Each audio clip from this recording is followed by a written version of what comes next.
आइए आज आप सब सुनेंगे हरितालिका तीज व्रत की कथा। हरितालिका तीज का व्रत जो कि भाद्रपद माह के शुक्ल पक्ष की तृतीया तिथि के दिन इस व्रत को धारण किया जाता है। यह व्रत भगवान शिव की कृपा प्राप्ति के लिए तथा माता पार्वती की कृपा प्राप्ति के लिए यह व्रत धारण किया जाता है। पूर्व समय में भगवान शिव जी को पाने के लिए माता पार्वती जी ने स्वयं भाद्रपद मास शुक्ल पक्ष हस्त नक्षत्र से युक्त तृतीया तिथि के दिन इस व्रत को धारण किया था। यह व्रत जो कि अखंड सौभाग्य प्राप्ति के लिए धारण किया जाता है तथा सभी प्रकार के सुखों की प्राप्ति के लिए और कुमारी कन्याओं को मन इच्छित वर की प्राप्ति होती है।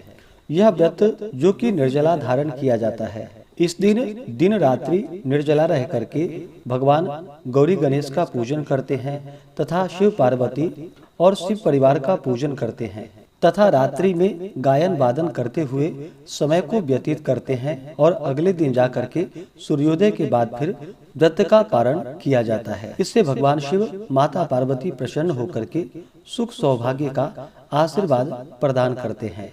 तो आइए सुनते हैं हरितालिका तीज व्रत की कथा।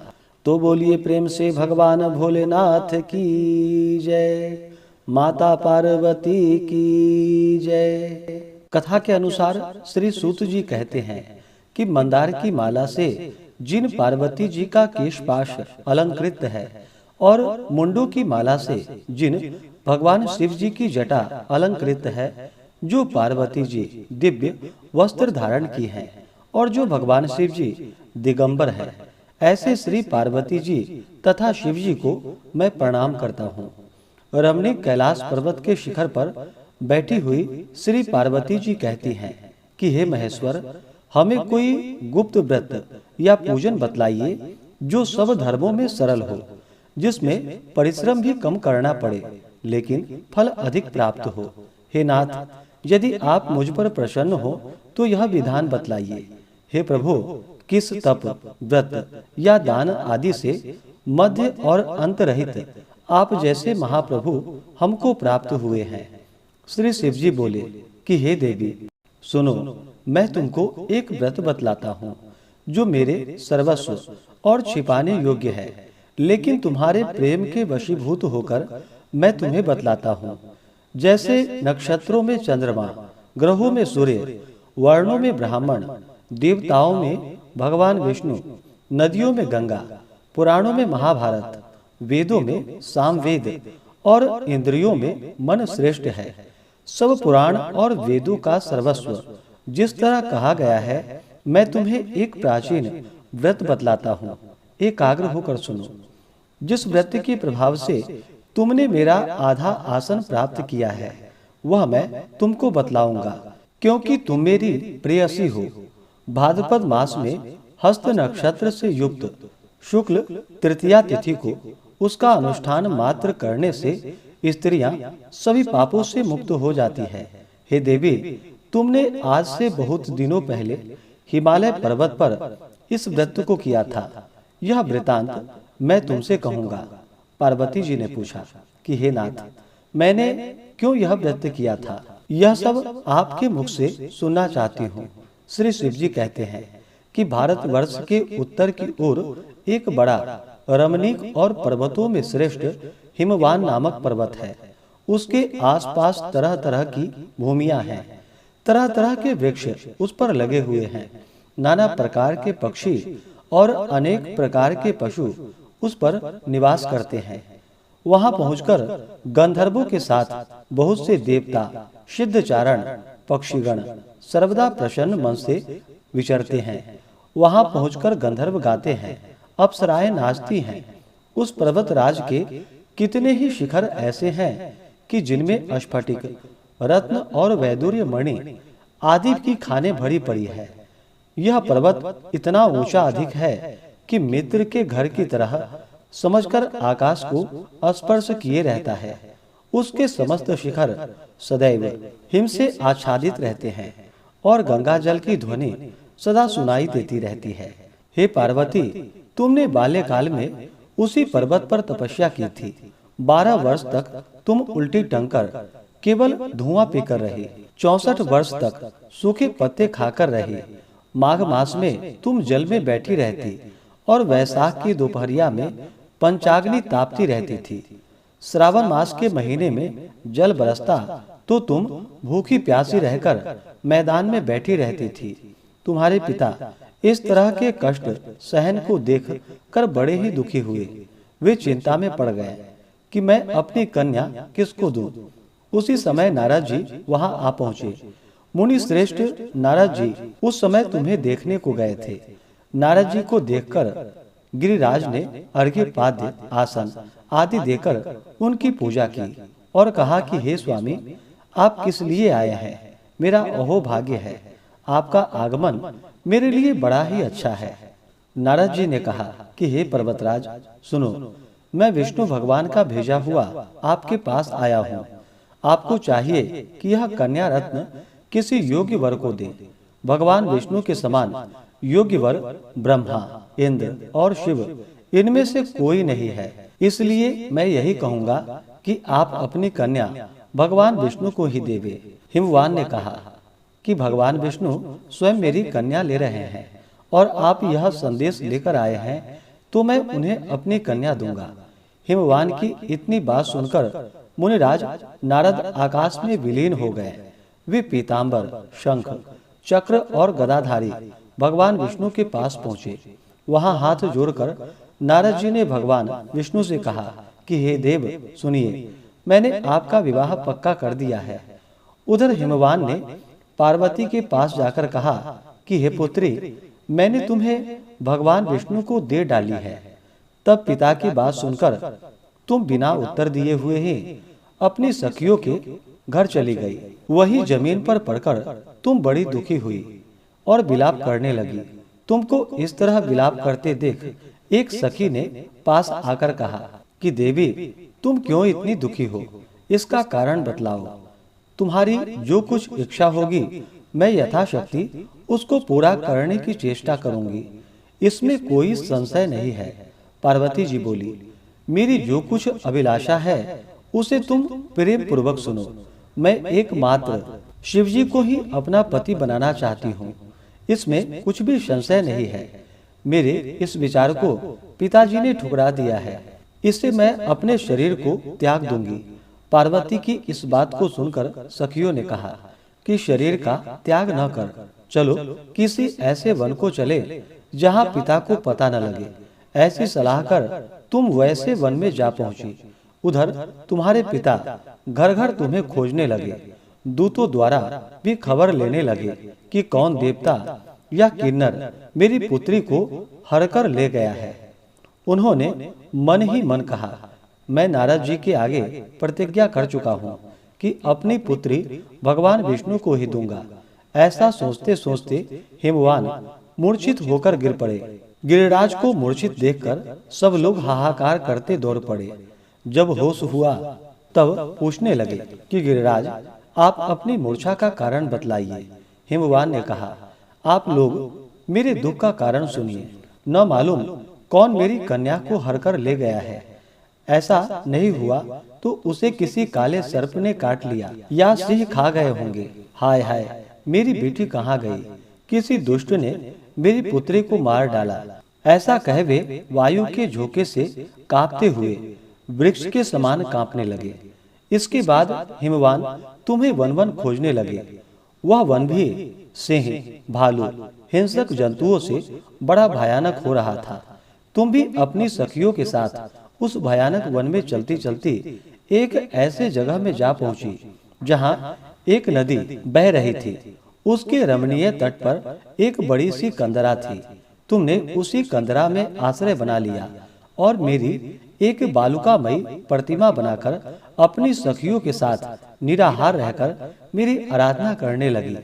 जब भाद्रपद शुक्ल पक्ष की हस्तयुक्त तृतीया तिथि प्राप्त हुई तब तुमने मेरा विधिवत पूजन किया और रात भर जागरण, गीत, वाद्यादि से मुझे प्रसन्न करने में बिताया। उस व्यक्तराज के प्रभाव से मेरा आसन डगमगा उठा। उससे मैं तत्काल उस स्थान पर जा पहुंचा जहां पर तुम अपनी सखियों के साथ रहती थी। वहां पहुंचकर मैंने तुमसे कहा कि मैं तुम पर प्रसन्न हूँ, बोलो क्या चाहती हो। तुमने कहा, मेरे देवता, यदि आप मुझ पर प्रसन्न हैं तो मेरे पति बने। मेरे तथास्तु कहकर कैलाश पर्वत पर वापस आने पर तुमने वह प्रतिमा नदी में प्रवाहित कर दी और सखियों के साथ उस महाव्रत का पारण किया। हिमवान भी तब तक उस वन में तुम्हें खोजने आ पहुंचे। चारों दिशाओं में तुम्हारी खोज करते करते हुए व्याकुल हो चुके थे, इसलिए तुम्हारे आश्रम के समीप पहुंचकर ही गिर पड़े।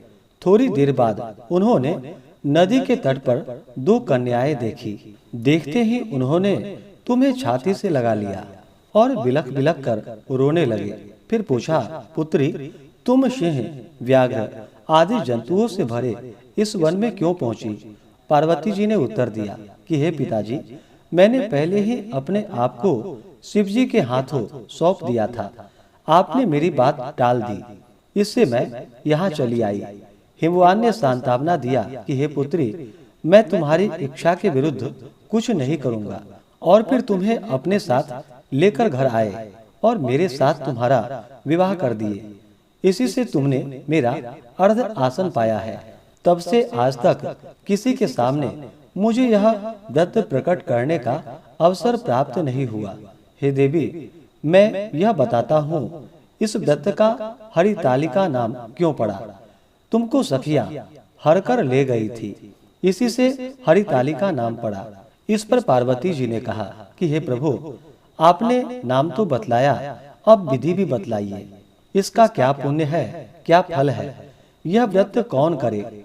श्री शिव जी पार्वती जी से कहने लगे कि हे देवी, मैं स्त्री जाति की भलाई के लिए यह उत्तम व्रत बतलाता हूँ। जो स्त्री अपने सौभाग्य की रक्षा करना चाहती हो, वह यत्न पूर्वक इस व्रत को करे। पहले कदली के खंभे आदि से शोभित एक सुंदर मंडप बनावे। उसमें रंग बिरंगे के रेशमी कपड़ों से चंदोवा लगा करके चंदन आदि सुगंधित द्रव्यों से वह मंडप लिपवावे। फिर शंख, भीरी, मृदंग आदि बजाते हुए बहुत से लोग एकत्रित होकर तरह तरह के मंगलाचार करते हुए उस मंडप में पार्वती तथा शिव जी की प्रतिमा स्थापित करे। उस रोज दिन भर उपवास कर बहुत से सुगंधित फूल, गंध और मनोहर धूप तथा नाना प्रकार के नैवेद्य आदि एकत्रित कर मेरी पूजा करे और रात भर जागरण करे। ऊपर जो वस्तुएं गिनाई गई है, उसके अतिरिक्त नारियल, सुपारी, जमीरी नींबू, लौंग, अनार, नारंगी आदि जो फल प्राप्त हो सके उन्हें इकट्ठा कर ले। उस ऋतु में जो फल तथा फूल मिल सके विशेष करके रखे। फिर धूप दीप आदि के द्वारा निम्नलिखित मंत्रों का उच्चारण करता हुआ पूजन करे। इसके बाद शिवायै, शिवरूपिण्यै, यहाँ से लेकर प्रसन्ना भव पार्वती तक के मंत्रों का उच्चारण करे, जिसका अर्थ इस प्रकार है कि हे शिवे, शिवरूपिणी, हे मंगले, सब अर्थों को देने वाली हे देवी, हे शिव रूपे, आपको नमस्कार है। हे शिव रूपे, आपको नमस्कार है। हे शिवे, आपको सदा के लिए नमस्कार है। हे ब्रह्म रूपिणी, आपको नमस्कार है। हे जगत धात्री, आपको नमस्कार है। हे सिंह वाहिनी, संसार के भय से भयभीत मुझ दीन की रक्षा करो। जिस कामना की पूर्ति के लिए मैंने आपकी पूजा की है, हे पार्वती, मुझे राज्य और सौभाग्य दो, मुझ पर प्रसन्न हो। इन्हीं मंत्रों से पार्वती तथा शिव जी की पूजा करे। तदंतर विधि पूर्वक कथा सुने और ब्राह्मण को वस्त्र, गौ, स्वर्ण आदि देवे। इस तरह एक चित्त होकर स्त्री पुरुष दोनों एक साथ पूजन करे। फिर वस्त्र आदि जो कुछ हो उनका संकल्प करे कि हे देवी, जो स्त्री इस प्रकार पूजन करती है वह सब पापों से छूट जाती है और उसे 7 जन्म तक सुख तथा सौभाग्य प्राप्त होता है। जो स्त्री तृतीया तिथि को व्रत न कर अन्न भक्षण करती है तो वह 7 जन्म तक बंध्या रहती है और उसको बार बार विधवा होने का भय होता है।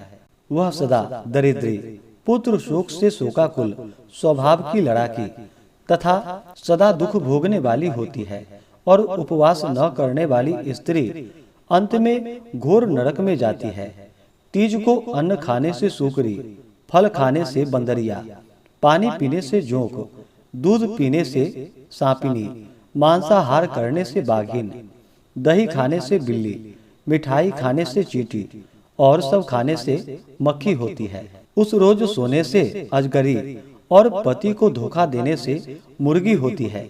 इसलिए हर स्त्रियां व्रत अवश्य करे। दूसरे दिन स्वर्ण, चांदी, तांबा तथा बांस के पात्र में अन्न भरकर ब्राह्मण को दान दे और पारण करे। जो स्त्री इस प्रकार व्रत करती है वह मेरे समान पति पाती है, और जब वह मरने लगती है तो तुम्हारे समान उसका रूप हो जाता है। उसे सब प्रकार के सांसारिक भोग और सायुज्य मुक्ति मिल जाती है। इस हरितालिका की व्रत कथा मात्र सुन लेने से प्राणी को 1000 अश्वमेध और सैकड़ों वाजपेयी यज्ञ करने का फल प्राप्त होता है।